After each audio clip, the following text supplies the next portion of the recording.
Syrian government calls on refugees to return home. Jordanian residents of Habir village watch aid deliveries to Syrians fleeing government offensive in the south as smoke from unknown fire rises. Tuesday, July 3, 2018.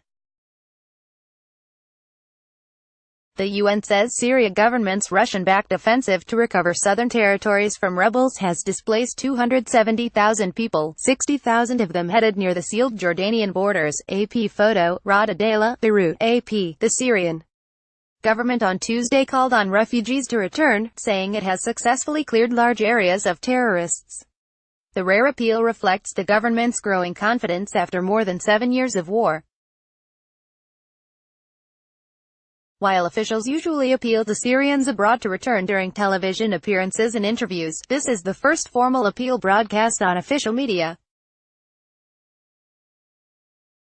Syrian government forces, with crucial support from Russia and Iran, recently retook large areas near the capital, Damascus, and are waging a new offensive in the south that UN officials say has displaced more than 270,000 people. The UN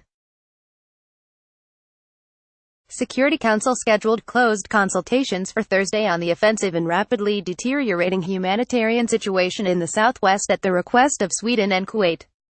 The government currently controls over 61% of Syria, compared to early 2017, when it held just 17%, according to the Britain-based Syrian Observatory for Human Rights, which closely monitors the conflict. The government refers to all rebels as terrorists. Over 5.6 million Syrians have fled the country. The Foreign Ministry says many internally displaced have already returned home, urging refugees to do same. Many Syrians are unable to return because their homes were destroyed in the fighting, or because they fear military conscription or retribution from government forces. Also on Tuesday, a senior UN official visited a Palestinian refugee camp in Damascus that government forces recaptured in May. The Yarmouk camp, a built-up residential area once home to tens of thousands of Palestinians and Syrians, was held by Islamic State group and other insurgents for years, and saw heavy fighting.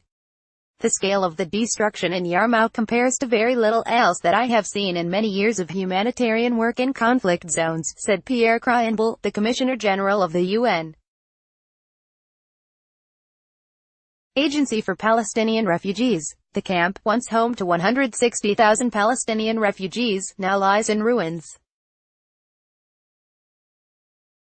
Crianbel, on a 3-day visit, also met with displaced Palestinian refugees in areas around Damascus.